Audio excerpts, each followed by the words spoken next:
They're all sun. They're all sunrised. That's a healer. That's a healer. Overwatch Season 6 isn't here to spiders.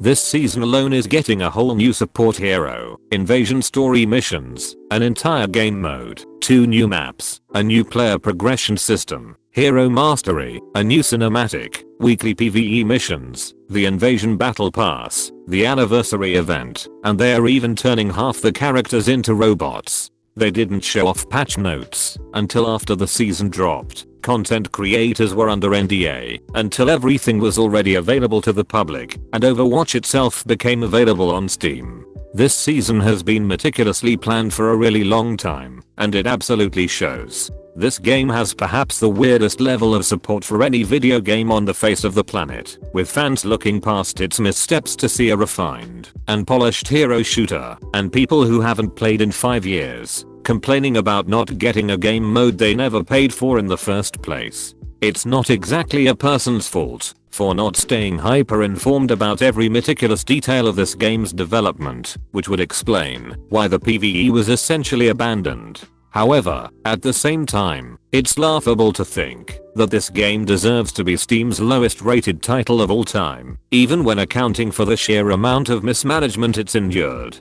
When the developers announced that the long-awaited PvE mode was getting gutted, devastating the game's already rocky reputation, they would point to this specific season as to why this trade was made. As we've covered before, the resources required to produce their ambitious vision for a progression-focused Diablo-style Overwatch experience had long been redistributed, and this season is the epitome of this shift in direction, determined a long time ago. In Overwatch Season 6, the act of playing the game itself has literally never been better. There has never been this many maps, heroes, quality of life features, and reasons to log back into the game.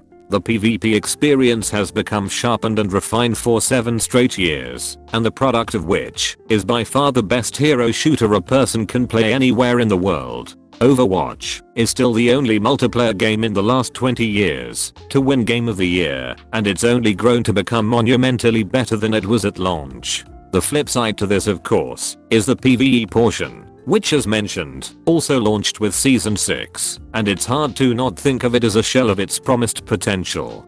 The limited missions on display certainly fall short of what was once hoped for such an experience, but you can tell it was cobbled together from the serious legwork the developers put in before it was eventually gutted. The enemy design in particular is absolutely outstanding, as watching them all recoil, fall over, and break apart shows a small glimpse of what was once in store. Smaller details such as Winston's alternate fire chaining between targets is also genuinely satisfying. But once again, these missions still seem like something players will run through once and probably never touch again. The one free PvE mission I played was enough to convince me not to buy the other missions for $15, as it's very much more of the same shit we've been playing since 2017. With missions clocked at 10 minutes long, and with nearly no replay value, it only seems to be giving people more of a reason to not pick up the game in the first place, which is unfortunate when considering how good the rest of the game has become.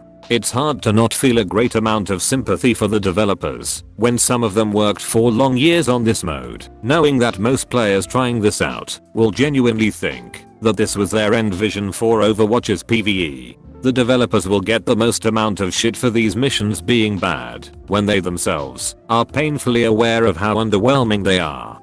We've previously covered insider reports of how Blizzard developers were deprived of resources to properly develop this portion of the game, a portion which was the entire reason we have an Overwatch 2 in the first place. It's then not unfair to say that the only difference between Overwatch and its sequel is a less customer-friendly business model, and admittedly, this is more or less true.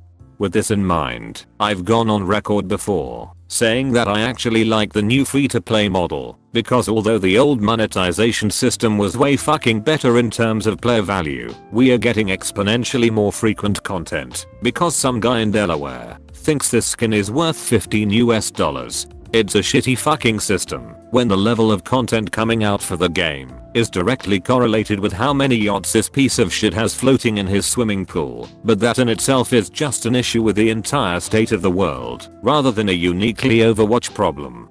At this stage, it's just better for everyone to pretend that the PvE portion of the game doesn't even exist and be content in the knowledge that PvP will remain the game's focus, as it probably always should have been. The good news is that it's still really fucking good. It's still too early to make a judgment on the new Flashpoint game mode, which is just control with extra steps. People are still getting lost on these maps, and I don't think we'll get the true player sentiment until the end of the season, when people have memorized the layouts a bit better. The push game mode was initially quite loved by the fanbase, but its appeal has since dropped down for one reason or another, so it's probably best to give it enough room to breathe. Whatever the case, however, the maps themselves are still very much up to the usual gold standard, and it's hard to think of a time where the Overwatch art team has ever missed a single shot it's decided to take. In terms of balance changes, the developers seem to have come in with a scalpel rather than a sledgehammer, as most of the tweaks are very minor stat changes rather than sweeping overhauls. Tanks in general become slightly less miserable to play, Bastion and Cowboy Man are harder to kill, and Mercy's damage boost can no longer dominate lobbies all by themselves. Perhaps the biggest winner of the Season 6 patch is Lifeweaver, who now thankfully becomes much more survivable and has an ultimate that actually feels impactful. Lifeweaver was an absolute joke when he first launched in April this year, but he's quickly become the most consistent heal bot currently in the game.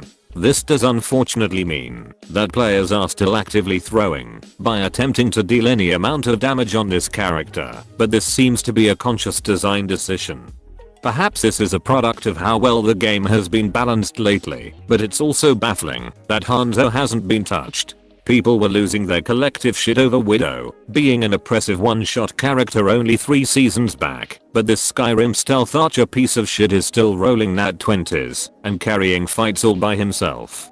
Perhaps players need to simply play around Hanzo better, but the lack of counterplay for most of the hero roster has certainly made him particularly frustrating in recent seasons. Before playing this season, I was seriously surprised that Symmetra was left untouched after being underwhelming over Season 5. Following her soft rework midway through last season, my win rate with Funny Architect Lady dropped by a whole 20%, which convinced me that there was no way she was staying in such a state in Season 6. This was before I saw the new support hero in action, upon which point I knew there was a new sheriff in town. The new support Illari is equipped with a rifle that deals extremely respectable hit scan damage, a Zarya beam that heals at more than double the speed of Mercy, and an ultimate that literally turns enemies into the explosive bad guys from Iron Man 3. I'd once again like to take the time to remind everyone that what you're currently witnessing on screen is a fucking support ability. The strongest part of her kit, however, is her healing turret, which heals 50 health per second, prioritizes low teammates, and does so in a 15-meter radius. For full context, Mercy herself heals 55 health per second, meaning, as you might imagine, makes this new hero very strong. You can literally be dead for an entire fight and still be healing more than anyone else in the game. She's that fucking good. If this wasn't enough, according to proscrims, this character is also outdamaging dedicated damage heroes without falling behind in healing, essentially giving the team a third DPS player. I haven't even mentioned her movement ability, which pushes away enemies, and her hitbox, which is the size of a malnourished child, because both of those are afterthoughts when compared to the rest of her insane kit.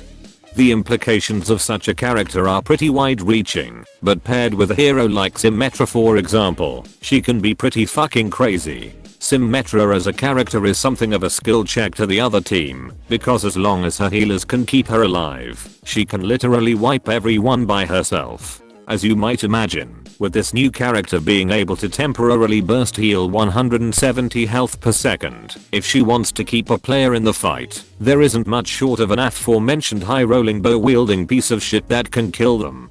it hasn't quite taken effect in game, but I suspect this season's competitive scene is going to almost exclusively require players to come equipped with burst damage, because there are some characters who will literally be outputting their maximum amount of damage and still have to hopelessly witness their target's health increase. Either that, or dive meta will once again be back in full force. The good news, however, is that Illari is really fucking fun to play, and even friends who barely ever queue for support will hardlock this character very happily. This is partly because she's slightly overtuned, but also because support as a role often feels as if you're multiplying the effectiveness of the rest of your team, and as we all know, 0 times a million is still 0. Illari just gets to put her healing job on autopilot, which lets her basically be a damage dealer anyway, a role that most players usually find a lot more fun. While other healers have to struggle to keep their dead shit teammates alive with skill shots and superior positioning, Illari can do that without breaking a sweat, which leaves her far more time to frag out and swing fights. This season reminds me of a monkey's paw, a magical item that grants the user 3 incredible wishes, but in doing so, twists the wishes in unintended and hellish ways. Going back as far as 2017, being a long-time support player, I've long wished for more heroes to balance out the insane roster imbalance that has been present since launch. Now, however, with the introduction of Illari, a finger of the monkey's paw finally seems to have folded, as although I've seemingly gotten my wish, she's so fun and effective that I've barely been able to queue for support at all. If this still wasn't enough, Illari also stands as one of the coolest looking heroes we've ever had, and quite likely the coolest in the support category by a country mile. She's a fucking sun-wielding Peruvian warrior with a tragic backstory, a sweet-looking cape, and goes into battle with a fucking gun sword. When new players jump into Overwatch, a hero's cool factor is usually how they choose which character to play, so it's no wonder they cranked that up to 11 for such a big marketing push. At this stage, it feels a lot better to be a tank rights activist, as those poor motherfuckers are basically just punching bags who don't have enough damage to kill, nor have the capacity to die themselves, caught in a terrifying limbo of insane burst healing and a need to hold up a barrier. Tanks right now feel like when the teacher gives you the role of a tree in the year 3 play, because if you somehow fuck up, everyone will blame you for ruining the show. But even if you're the best damn tree in the world, there is still no glory to be found. As of now, it's still hard to tell whether Illari is way too strong, because some characters are just built to look good on the scoreboard. It isn't uncommon for some supports to get the most healing and damage on their team, but that doesn't necessarily mean they're overpowered in any capacity. Without any kind of utility, we'll just have to wait a few weeks to find out where Illari sits within the game, and whether she stacks up against more established supports. I've said this before, but Overwatch 2 gets a lot of shit for a lot of very good reasons, but the act of actually playing a game like this just can't be found anywhere else. Riot Games recently admitted that the reason Valorant is a tactical Counter-Strike style shooter is because they literally didn't think they could even compete with what Overwatch was doing. We've seen so many hero shooters obviously trying to replicate the lightning in a bottle that this game has managed to capture, but none of them have managed to dethrone the admittedly tarnished champion. Overwatch PvE died because of awful mismanagement, and its $15 asking price for the 3 missions on offer is an absolute fucking joke, no matter which way you slice it. The new free-to-play business model still doesn't feel nearly as good as the old loot box style system, and making players grind halfway through the battle pass for a new hero absolutely sucks balls. However, since adopting this model, Overwatch has added new content faster than any other period in the game's history, and the developers have even hinted at potentially increasing this rate of release. If Overwatch released today, it would light the fucking gaming world on fire, and I'd hate to be a developer putting so much work into this game, only to have it review bombed for shit entirely out of their control. Especially when 2/3 of the reviews are VPN users from China, a country that can't even play the fucking game.